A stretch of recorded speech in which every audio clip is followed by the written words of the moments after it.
Organizata komunale e Kryqit të Kuq në Gostivar sot organizoi aksion të dhurimit të gjakut në repartin e transfuziologjisë në Gostivar për të shënuar 70 vjetorin e themelimit të kësaj organizate, si dhe 20 vjetorin e antarësimit të plot fuqishëm në Federatën Ndërkombëtare të Shoqatës së Kryqit të Kuq dhe GJSMHN-së së Kuqe.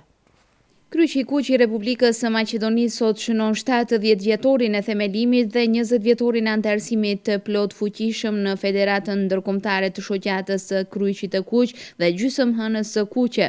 Këtë datë jubilare shënoi edhe organizata komunale e Kryqit të Kuq në Gostivar, e cila në repartin e transfuziologjisë në Spitalin e Gostivarit organizoi aksion të dhurimit vullnetar të gjakut. Goran Mihajlovski, koordinatori i Kryqit të Kuq në Gostivar, pas dhurimit të gjakut për të 50 herë me radhë, bëri një retrospektiv të aktiviteteve që kanë realizuar gjatë vitit të kaluar, me që rast potencoi se plani vjetor për vitin 2014 është realizuar 70% nga ajo e parapara dhe se brenda kësaj periudhe kanë grumbulluar 1481 njësi gjaku. Активностите кои Општинска организација на Црвен крст Гостивар ќе ги спроведе по повод овој ден. Organizata komunale e Kryqit të Kuq në Gostivar gjatë 35 aksioneve të cilat janë realizuar gjatë vitit që e lan pas, ka grumbulluar dikun 1481 njësi gjaku, me çka për 70% e ka realizuar planin e parapar vjetor.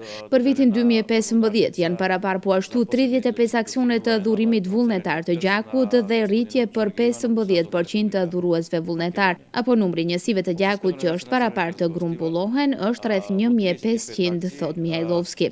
Ai nënvizon se me këto aktivitete kanë arritur që të mbulojnë të gjitha nevojat e spitalit të përgjithshëm dhe shtëpisë së shëndetit në Gostivar.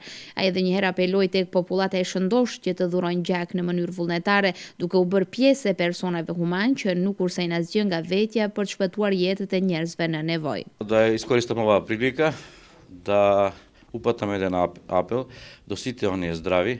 Shfrytëzoj nga rasti që të apeloj tek të gjithë personat e shëndosh që të dhurojnë gjak, për shkak se i vetmi burim i këtij lëngu të patjetërsueshëm për jetën është njeriu dhe në këtë formë të bëhemi pjesë e personave human, të cilët shfaqin vullnet pozitiv për të shpëtuar jetët e njerëzve që janë në nevojë, thot Mihajlovski.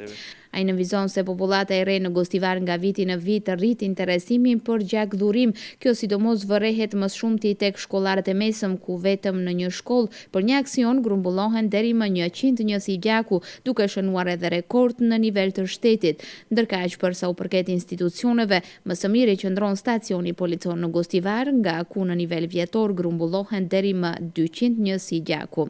Mihajlovski tha se kjo ka qenë edhe esenca që kanë dashur të arrijnë, pra të mbajnë dhuruesit e vjetër dhe të rrisin antarësinë e dhuruesve të rinj.